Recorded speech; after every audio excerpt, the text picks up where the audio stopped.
You know those action films when the punches just keep coming? That's what the South African innings felt like. They've made history because they've got the highest runs in an innings in the World Cup, 428 runs by South Africa, 3 centuries in that innings. Van der Dussen got 108, Markram got 106, and Quinton de Kock got 100 runs. They were just relentless. That's what South Africa was. Welcome back to Cricbuzz Live. I'm Saiyami and I have PP and DK in the house. Is this one of those days? You took that analogy of boxing because you're going for the special ops shooting, no? Say it's true. I know. Action. I was not plugging. You're doing action next on OTT, no? That's why it's a relentless action. For all those watching special ops, Saiyami is going to be there. I love this. Shooting. I love this plugging in. Whenever I'm not even trying it, and the plugging in is happening. I'm not talking about anything what has happened back at the back end, so that's fine. But guys, one of those days when you feel like, oh, it's nicer to be a wicket keeper. Well, wicket keepers have it easy that way. What a day for the South African batters. We can speak about Sri Lanka's bowling and say they were short, but to put up such a performance, first game, World Cup, a lot of debutants there, to come out there and do what they've done, they'll be very proud of themselves. A great start to South Africa. It was just good to watch them go about their things the way they would like to. We keep speaking about intent, they need to, score runs. Look at that for a stat. I mean, just the fact that they were relentless, the word that you use, 7, 8.8, 8.5, and then finishing it off with a flurry. Now, that tells you that this is a team which is high on confidence, vis-a-vis Sri Lanka, which is absolutely on the other side of the spectrum, pretty low on confidence. And interestingly, Parthiv said that Asia Cup final that they lost and the way they played has probably dented their confidence a bit, and you can understand, and I think he'll elaborate on that a little more, but an interesting thought actually. I think what happens is when you get out for a 50, that's something, that's when if you try and analyze a lot out of it, that's when you end up losing a lot of confidence, because if you got out for 50 and get beaten by 10 wickets, basically you've not done anything right. So there will be a lot of questions coming out of it. And from Sri Lanka's point of view, what they could have done is, just put that under the carpet and say this game didn't happen, because it's not going to happen more often. But yeah, once that confidence goes down, it is very, very difficult to make a comeback from that. And that the reflection was there in their practice games, and here I think they were completely outplayed. Yes, there's another second inning to go, but the way South Africa has batted, the way more Sri Lanka is bowled, I think there was lack of planning, there was lack of consistency. Yes, quality of batting was better, but there was opportunity, there was fielding. I think you analyze a team more on how are you fielding on the ground. The batting, bowling you can be outplayed with, but the energy and effort and everything that can be analyzed by the way you are moving on the field. But I thought Sri Lanka was not up to the mark in their fielding also. But we'll have a look at the batting card first, because I would like to separately talk. There's so much to talk about. So DK, please choose one and then we'll go one I'll start by one. with keeper. Yes, of course. Quinton de Kock. And not that he's in keeper PP, but I want to start with the left-handed opening batter keeper. You're not talking about it in the pre-show. Oh, okay. Yeah. The fact that if he can get 100, what a way to start the World Cup, and his first 100 in a World Cup. And I'm happy he got it in Delhi, a ground that he's well aware of. He's played for Delhi Daredevils with me, and it is so good to see him bat the way he did. And that is very important. He took time a little at the start, but then when he got going, he really pummeled the bowlers. To get 100 of 84 balls opening the innings is a very good way to do it, and you're stamping your authority with the kind of shots. I mean, the shot selection, the kind of, the way in which he did it is understandable from Quinton de Kock, but the attitude towards it and how much it meant to him when he did get the 100. He's been playing a couple of World Cups now, to come back here and try again, and it is his last World Cup, and to get the 100 today must have been a very, very special feeling. Parthiv, actually in the comm box, I think we spoke about, he was 33 or 42 balls, and from there to go and get 100 in the balls that he got it, we spoke about how he's setting it up for a good 100, and it was a perfect ODI knock because he started slow and then he went for it in the second. Yeah, it was a classic example of how to pace a one-day inning. When the way ball was swinging quite a bit in first 10 overs. That is the reason why South Africa was only 48 in first 10 overs, and Quinton de Kock was taking his time. And when you have spent time on the wicket, you know that once you are set, there will be an opportunity to score runs, and that's exactly what Quinton de Kock did. I thought that it was a special 100, so because I've always said this, there are a lot of pressure of expectation from Quinton de Kock. The team is looking at him, and to score 100 in the first game of the World Cup is something very special because it just sets you up for the whole tournament. And DK rightly said, I thought it was a brilliantly paced inning for him.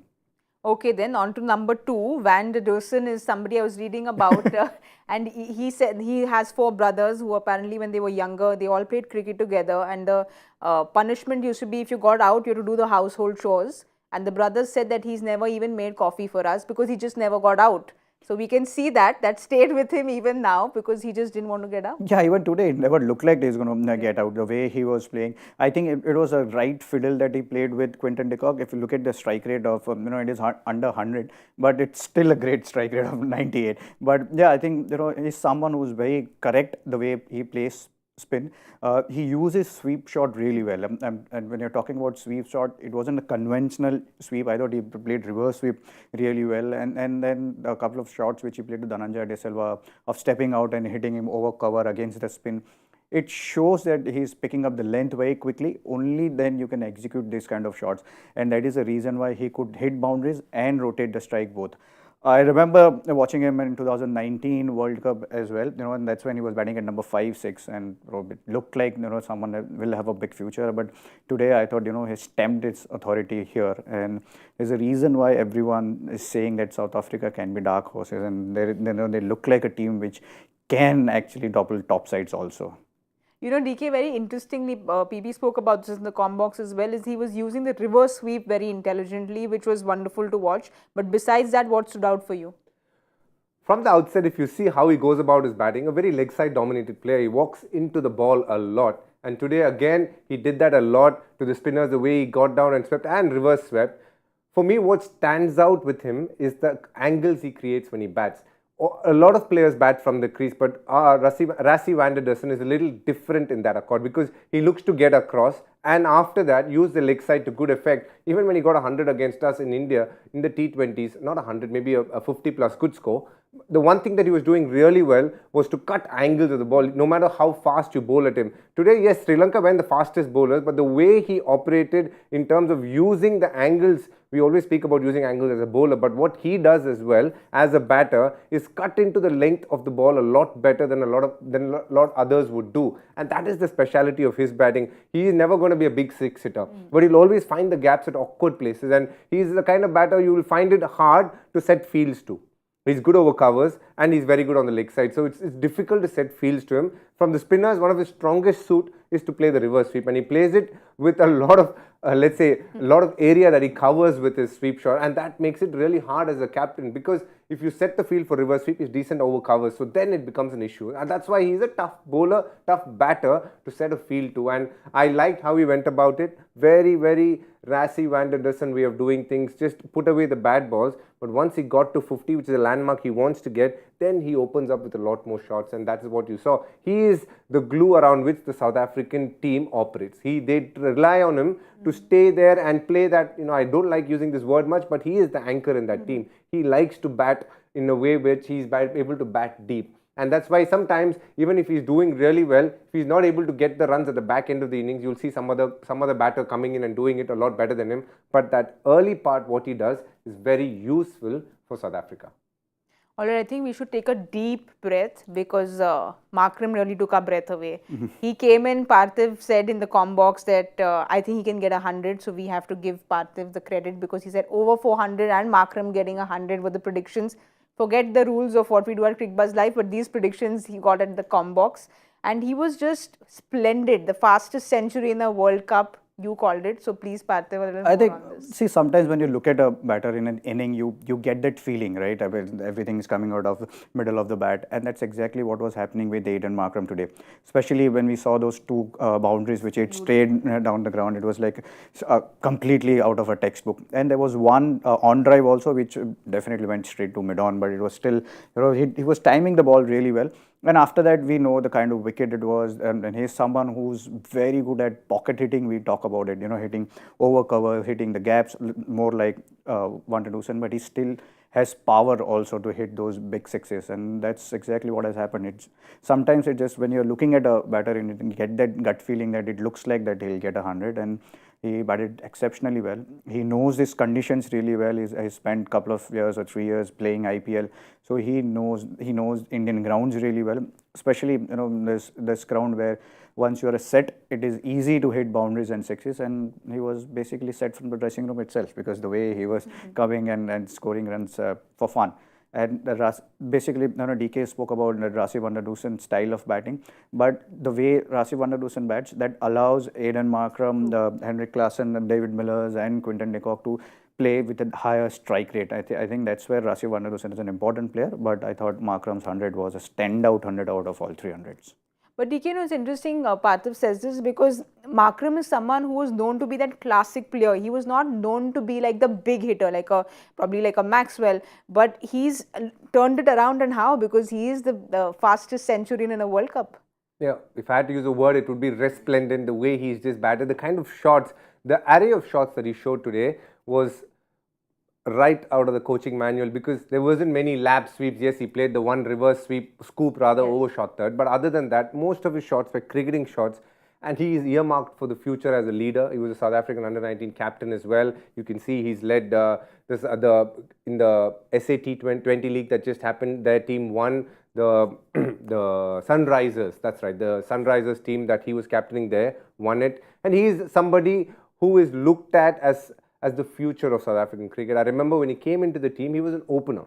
But you could see then and there that probably opening is not his strength because of how hard he goes at the ball. He has a backflip which gets him going really hard at the ball, but that would be really useful in middle order, and that he is showing consistently now, because his ability to punch a ball is brilliant. And to have that as a skill, another person that we should talk about who has a great punch is Virat Kohli. And those kind of players are hard to stop when they get going, because good balls that other people would probably just play for a single, because they have such a good punch on the ball, you'll see them beating gaps and either getting two, or at times the outfield is fast, he'll race to the boundary, and he is that kind of a player. He'll get boundaries when you least expect it out of the simplest of shots, and then you have the big shots to follow up as well. The one he hit down the ground, the pull shot comes to him naturally. He is a all-round solid player, somebody who's been in great form actually, and it is good to see him get the 100. What was the common thread for all three batters was, from the celebration, if there's anything to take, was how much it meant to them. I think they are here for this World Cup with a lot of hunger and want to prove a point, and that for me is good to see. You know what is good to see is the batting card, because it was just a very, very beautiful sight to the eyes. Let's have a look at the batting card again. Yes, those 300s, but even what Klassen and Miller did later, they've both got 39 and 32. So besides the 300s, these two came in when there was not too much to do, but they still came and chipped in with the runs that were needed. If I'm a middle order batsman, I know what a Klassen and a Miller's knock is worth.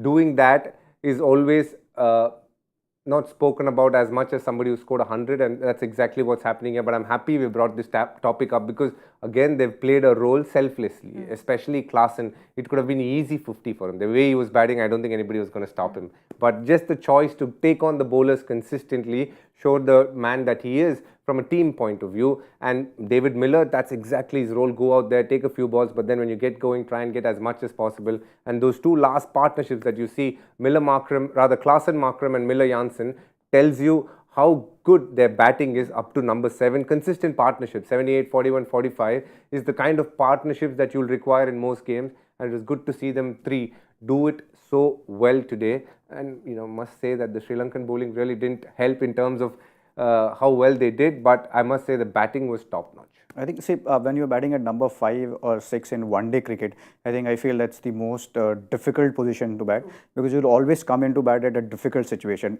Either ways, you are coming in at either 50 for 3, then you'll have to do a rebuilding job. That is a difficult one as well. And then you are coming to bat at when there are only 60 balls left, and you have to keep the momentum going from word go. You don't have a time to get settled. That is also very difficult. I mean, you know it better than anyone else. How to just make sure that your strike rate is above 100, 150 from word go. So both the position were difficult, and that is the reason why those two, when we are looking at 428, if they did not had played with the kind of strike rate they did, it would have been 390. Yeah. So that makes a difference. So we are just saying 390 and 430, but look at the difference it would have been if it was 290 and 330. That would have made a big difference. So I think finishing the job is equally important than what you're doing at the top of the order as well.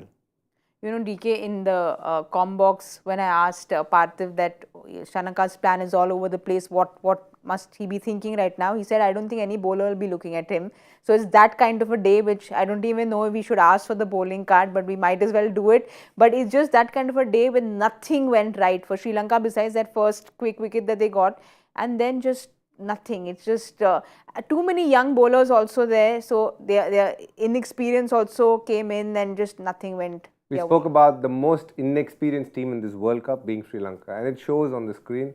They don't have the experience. But what is quite amazing is that generally when a team goes for 400, there's one bowler who's gone over 100 a lot of the times. But here, all have gone consistently above 9, or at least closing in on 9, which tells me that the South Africans have been merciless on all the bowlers, and it has been a game for them to forget. It is important that they forget. If the Asia Cup, the batters needed to forget, I think this game the bowlers definitely need to forget and move on.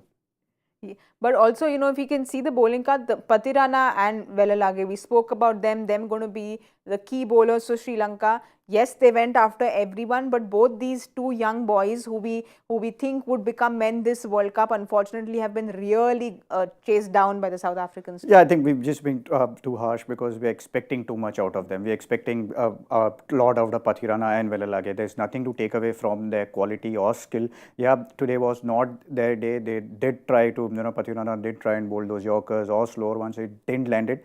It can happen to any bowler. It wasn't just his day.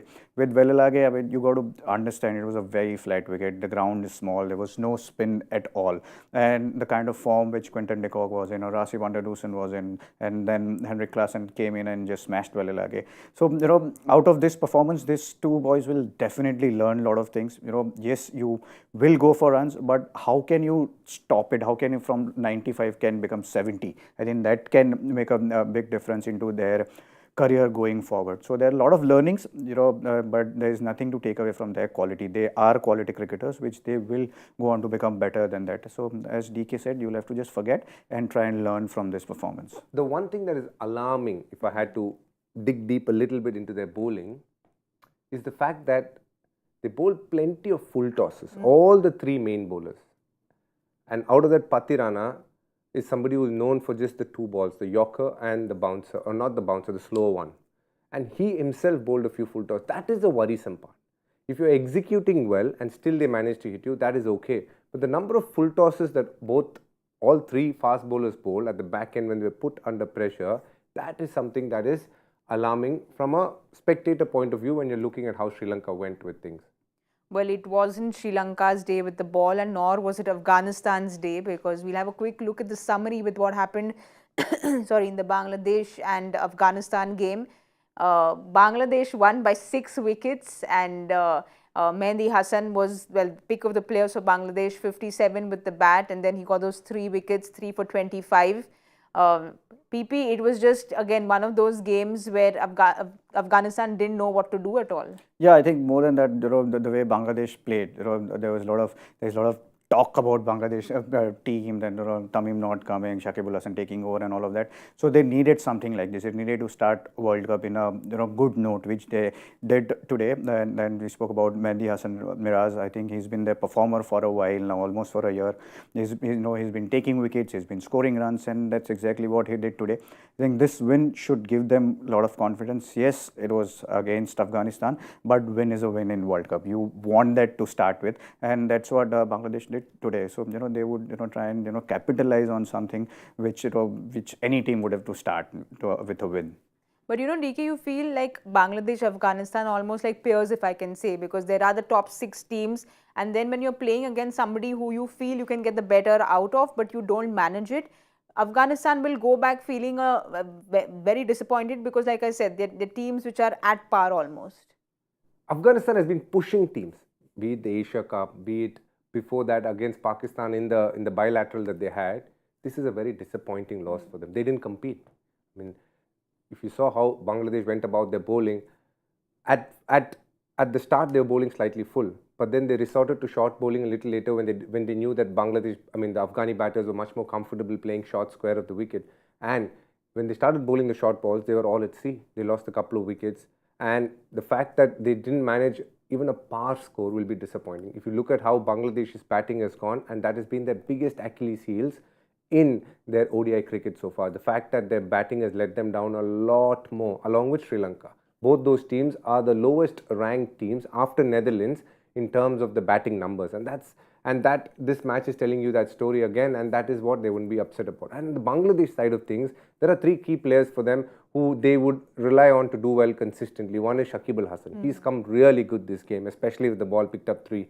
Mehdi Hassan Miraz. He is somebody who looks like a future leader, but most importantly, that Bangladesh team pivots around him. He bowls off spin, he is very tight and keeps it on the stump, and has started batting really well and is becoming a genuine all-rounder who will take over from Shakib when he finishes. The last name that I'm going to say is Shanto. He's got runs again today. He's been the most consistent batter in the Asia Cup, and today as well he's got a 60 not out. Looks like he's the batter that they will rely on in the near future.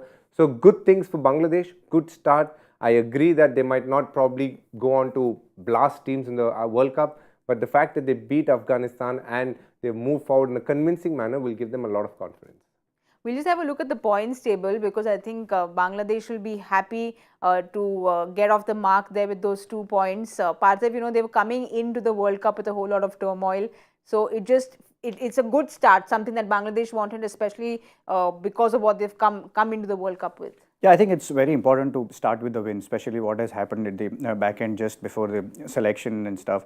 Because, you know, when things like that happen, when Tamim made a statement, Shakib had a bit of a statement to make, that's when the players also in the team talk about these things. So, you know, so for that not to happen, you want your World Cup to start very quickly, and you want to start your World Cup in a happy note, on a winning note, and that's exactly what Bangladesh has done. So, you know, like I said earlier, you know, this should give them a lot of confidence, and this should give them to think about what's there in our hand. Who are here to play cricket, which player is, then we don't talk about who's not there. You always talk about who's there in the team and how to get the best out of it. And this win will definitely give them a lot of confidence. That points table, I want to see it again. I think very disappointed that another team which you know, we predicted could win the World Cup or it could be top of the table, but they are at number 10. That's England. Well, day 3 it is, but before we go and see the points table, which we will at the end of the show, let's talk about what happens. Yeah, there it is. I'm very disappointed in England. They're not well at all. England, wake up. But coming back to the chase now, yes, 428, but South Africa has been a part of a 400 plus chase also. Obviously, they will be a little more relaxed because it's Sri Lanka, but just let's have a look at their playing 11 and the bowling. We've spoken about how Nokia is going to be terribly missed this World Cup, but with this big target that they have in mind, they can sit back and enjoy their break a little bit right now. Yes, why not? I think, as you said, they have a solid bowling attack, and they will miss Nokia because the kind of speed that he has and his ability to strike through the middle is something that they will miss. Yes, he's been expensive at times, Nokia. Gerald Coetzee, like what PP said, is again a very exciting bowler. He was playing for Joburg Super Kings in the SA20 and did really well. That's where they found him, before which he played a little bit of domestic cricket, but that's where they saw, wow, this is a different bowler, and he's done well. He bowls sharp. He's probably the quickest in that team right now. So he's quite the bowler to look forward to. The Delhi wicket might not do justice to his bowling, but a bowler to look out for. And I do think this will be a game where South Africa will find it rather easy compared to the other games that they're going to play. I just want to understand, when there's a target like this that is set, what happens in the dressing room? Will Sri Lanka go in saying that, okay, it is what it is and let's attack from the first ball, or is it's going to be a very quiet dressing room? See, first of all, you have to understand this is not the end of the World Cup, right, for Sri Lanka. This is just a first game. This is a great opportunity for them to, you know, find that form back. You know, I'm sure not everyone is expecting Sri Lanka to chase down this 430. So basically, you're going there without any pressure. You know that, you know, let's just go out there, let's enjoy ourselves, watch the ball and play, try and go back to basics. And if someone gets 100 from top 3, if someone can inspire and play an inspiring inning for the team, that could just give them that bit of boost which Sri Lanka needs, especially after that 50-run all-out which happened in Asia Cup final. So we saw Kusal Mendes got a lot of runs in Asia Cup. Then then Kusal Pereira and Nisanga has got a great opportunity here. Samara Vikrama had a very good Asia Cup. He's played a couple of effective knocks. Lanka is someone, is very, very talented player. So for them, they should look at it as an opportunity, as if they are batting first on a flat wicket. Try and get runs because it's not the end of the World Cup. It's a long World Cup. You're going to play 9 games. So there's anyone can turn it around. Kenya played 2003 World Cup semi-final. So you just got to believe. I'm sorry, I'm no disrespect to Sri Lanka to comparing with Kenya, but you got to believe that we are still in this World Cup. It's just first game, but just let's go out there and enjoy ourselves and try and get that confidence back. Well, like the PP is saying, it's not the end of the world. So do you think they'll be going in with saying at least let's, because net run rate is such an important factor in the World Cup, at least let's close in the margin? Is that something that they'll be going in with? When there is a big total like this to chase, a lot depends on the openers and top 3. So they set the trend. So they will go in thinking, okay, here is a chance to go and win. So for that, I have to get off from a great power play. The moment they do that, then teams start believing, the middle order follows through, and if all of them do well, that's when you get close to a total like this or close to any big total.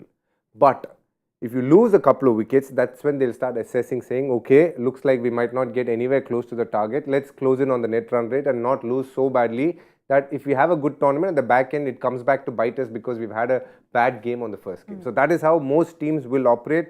You can see Kusal Pereira, Kusal Mendes may be up to number 3, trying to force the issue to see if it's working. If it is not, they'll shut shop, they'll make sure the batters bat through the overs and try and get a decent score on board so that the net run rate doesn't take a hit.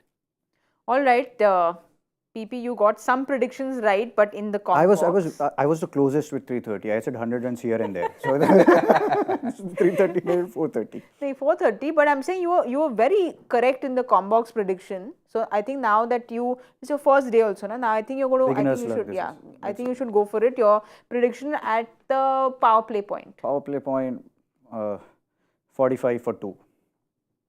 Okay. 65 for 2. Oh. Are they chasing 430? 430. So, 45 for 2, 65 for 2. I'll go with 71 for 3. 3? Yeah. They'll go for it. Yeah. That's the problem, that when you're last, you don't really have a choice. So I should change this and maybe start going first from the next time onwards. Maybe that's why. You had a number in mind though? Yeah. No. All right. It'll be ladies first from next time. So you ask a question and you answer first. I'll answer it. Perfect. So we'll wait and watch if we manage to get some predictions right, because like I said, Combox, Parthiv got all the predictions right. We'll wait and see what the power play score is. And you all don't forget to join us at the 15 over point at the Cricbuzz Combox. See you there.